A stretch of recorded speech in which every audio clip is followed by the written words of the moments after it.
فکر و خبر پر دیکھیے ملکی اور عالمی احوال سے جڑی اہم اور خاص خبریں۔ کورونا وائرس وبا سے متعلق ایک پی آئی ایل پر سماعت کرتے ہوئے گجرات ہائی کورٹ کی تبدیل کی گئی بینچ نے تبصرہ کیا ہے کہ کورونا کے معاملے میں محض سرکار کی تنقید کرنے سے نہ تو معجزاتی طور پر لوگ ٹھیک ہونے لگیں گے اور نہ ہی مرے ہوئے لوگ واپس آئیں گے۔ عدالت نے کہا کہ کووڈ-19 سیاسی نہیں بلکہ انسانی بحران ہے، اس مدعے پر سیاست سے پرہیز کرنا چاہیے۔ خیال رہے کہ بینچ کی تبدیلی سے قبل اس عرضی پر سنوائی کرتے ہوئے عدالت نے سرکار کو تنقید کا نشانہ بناتے ہوئے کہا تھا کہ سرکار کے ذریعے چلائے جانے والے احمد آباد سول ہاسپٹل کی حالت قابل رحم اور کال کوٹری سے بھی بدتر ہے، جس کے بعد اس بینچ کو ہی تبدیل کر دیا گیا۔ اس بینچ میں اچانک تبدیلی کیے جانے کو لے کر مختلف طبقوں نے تشویش کا اظہار کیا تھا کہ کہیں یہ پچھلی بینچ کے ذریعے دیے گئے احکامات کو کمزور کرنے کے لیے تو نہیں کیا گیا، اور کچھ اسی طرح ہوتا نظر آ رہا ہے۔ مودی کے دور اقتدار میں شہروں کی حالت نہ سہی لیکن کئی شہروں کے نام ضرور بدلے ہیں۔ وہیں اب مودی کے نیو انڈیا کے خواب کو ہی کچھ لوگ توڑنے پر تلے ہوئے ہیں۔ دراصل اب آئین کے آرٹیکل 1 میں تبدیلی کر ملک کا نام انڈیا سے بدل کر بھارت کرنے کا مسکہ خیز مطالبہ کرتے ہوئے سپریم کورٹ میں عرضی داخل کی گئی ہے۔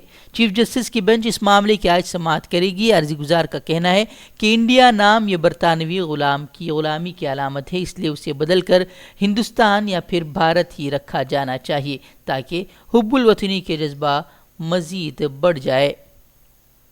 ہندوستان میں کورونا متاثرین کی تعداد اب 2 لاکھ کے قریب پہنچ گئی ہے۔ گزشتہ 24 گھنٹوں میں کورونا کے 8,000 سے زائد کیسز سامنے آنے کے بعد مجموعی تعداد اب 1,98,706 ہو گئی ہے، جبکہ اس دوران 204 افراد کی ہلاکتوں کے بعد مرنے والوں کی مجموعی تعداد بڑھ کر 5,598 تک پہنچ گئی ہے، جبکہ مہاراشٹر برابر کیسز کے معاملے میں پہلے نمبر پر ہے، جبکہ تمل ناڈو دوسرے اور دہلی تیسرے مقام پر ہے۔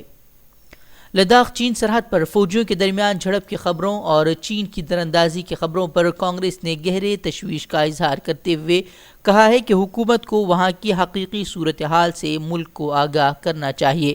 نیز اس معاملے پر عوام اور اپوزیشن جماعتوں کو اعتماد میں لینا چاہیے۔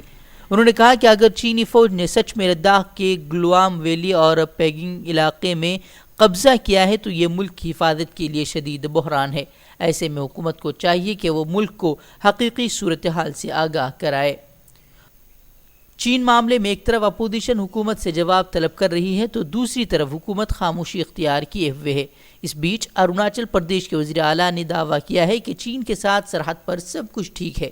دوسری طرف بیجنگ نے بھی کہا ہے کہ ہندوستان کے ساتھ سرحد پر حالات مستحکم اور قابو میں ہیں۔ واضح ہے کہ اطلاعات کے مطابق چین نے لداخ میں ہندوستانی علاقوں میں دراندازی کر کے خیمے نصب کر دیے ہیں اور سڑکیں بنا لی ہیں۔ کورونا وائرس کی وجہ سے مسلمان ہر سال کی طرح عید اس سال نہیں منا سکے، لیکن اب مہاراشٹر کے ایچل کرنچی نامی قصبے کے مسلمانوں نے ایک بہتر قدم اٹھاتے ہوئے زکوٰۃ کے پیسوں سے سرکاری اسپتال میں 10 بستروں کا ICU وارڈ بنایا ہے۔ آل مسلم سوسائٹی نے نامی ایک NGO نے رمضان المبارک میں مسلمانوں سے 36 لاکھ روپے زکوٰۃ کے جمع کر کے یہ کارنامہ انجام دیا ہے۔ وزیر اعلیٰ ادھو ٹھاکرے نے اس کا افتتاح کرتے ہوئے کہا ہے کہ مسلم معاشرے نے پورے ملک کو راستہ دکھایا ہے کہ تہواروں کو کس طرح منایا جانا چاہیے۔ انہوں نے کہا کہ مسلمانوں نے عید کا بہترین تحفہ اپنے باشندوں کو دیا ہے۔ لاک ڈاؤن کے دوران ہر کوئی گھر بیٹھنے کو مجبور ہے۔ اسی دوران مہاراشٹر پولیس نے دعویٰ کیا ہے کہ ان ایام میں سائبر کرائم کے معاملے زیادہ ہو گئے ہیں۔ انہوں نے کہا کہ پچھلے 5 مہینے میں گزشتہ سال کے مقابلے میں 10% سائبر کرائم میں اضافہ ہوا ہے۔ زیادہ تر معاملے سوشل میڈیا اکاؤنٹ ہیک کرنے اور ہتک عزت کے لیے بھیجے گئے پیغامات سے جڑے ہوئے ہیں۔ جنوبی کشمیر کے ضلع پلوامہ کے ترال میں منگل کے اعلی صبح جنگجوؤں اور سیکیورٹی فورسز کے مابین ہونے والے تصادم آرائی میں ایک جنگجو ہلاک ہو گیا ہے، جبکہ ایک اور جنگجو کے پھنسے ہونے کا دعویٰ کیا جا رہا ہے، جبکہ فورسز کا دعویٰ ہے کہ مہلوک جنگجو کا تعلق غالباً انصار غزوۃ الہند نامی جنگجو تنظیم سے ہے۔ مغربی بنگال کے گورنر جگدیپ دھنکر نے ایک بار پھر تبلیغی جماعت کے نام پر ممتا بنرجی کی قیادت والی حکومت کی سخت تنقید کرتے ہوئے کہا ہے کہ بنگال حکومت نے غیر ملکی جماعتیوں کے خلاف جاری لک آؤٹ نوٹس کو نظر انداز کرتے ہوئے بنگلہ دیش سے تعلق رکھنے والے تبلیغیوں کو ملک کے باہر بھیجنے کی کوشش کی ہے۔ تاہم ترنمول کانگریس نے گورنر کے تمام الزامات کو خارج کرتے ہوئے کہا ہے کہ بنگال حکومت کا اس میں کوئی رول نہیں ہے۔ خیال رہے کہ ٹی ایم سی لیڈران گورنر پر الزام عائد کرتے رہے ہیں کہ وہ بی جے پی لیڈر کے طور پر کام کر رہے ہیں۔ لاک ڈاؤن ختم ہونے کے قریب ہے اور سی اے اے کو لے کر ایک بار پھر ہنگامے کے آثار نظر آ رہے ہیں۔ وہیں اب وزیر داخلہ امت شاہ نے ایک بار پھر کہا ہے کہ شہریت ترمیمی ایکٹ سے ہندوستانی مسلمانوں کی شہریت کو نقصان نہیں ہونے والا۔ انہوں نے کہا کہ کانگریس لوگوں کو گمراہ کر رہی ہے۔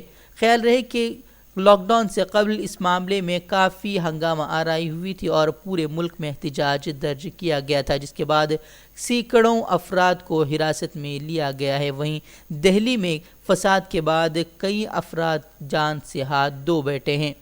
بہار حکومت نے فیصلہ کیا ہے کہ وہ ریاست واپس آنے والے مہاجر مزدوروں کا کورونا وائرس ٹیسٹ نہیں کرائے گی اور نہ ہی انہیں کوارنٹائن سینٹر بھیجا جائے گا۔ انہوں نے ریلوے اسٹیشنوں پر تھرمل اسکیننگ بھی بند کرنے کی بات کہی ہے۔ البتہ جو بیمار ہیں ان کے لیے میڈیکل ڈیسک کا قیام کیا جائے گا۔ بہار حکومت کے اس فیصلے کو لے کر کانگریس نے اعتراض ظاہر کیا ہے۔ حکومت پر تنقید کرتے ہوئے انہوں نے کہا ہے کہ ایسے وقت میں جب متاثرین کی تعداد میں لگاتار اضافہ ہو رہا ہے، کوارنٹائن مراکز کو بند کر انہیں گھر بھیجنے سے انفیکشن پھیلنے کا خطرہ مزید بڑھ جائے گا۔ مزید خبروں کے لیے لاگ ان کریں فکرخبر.com۔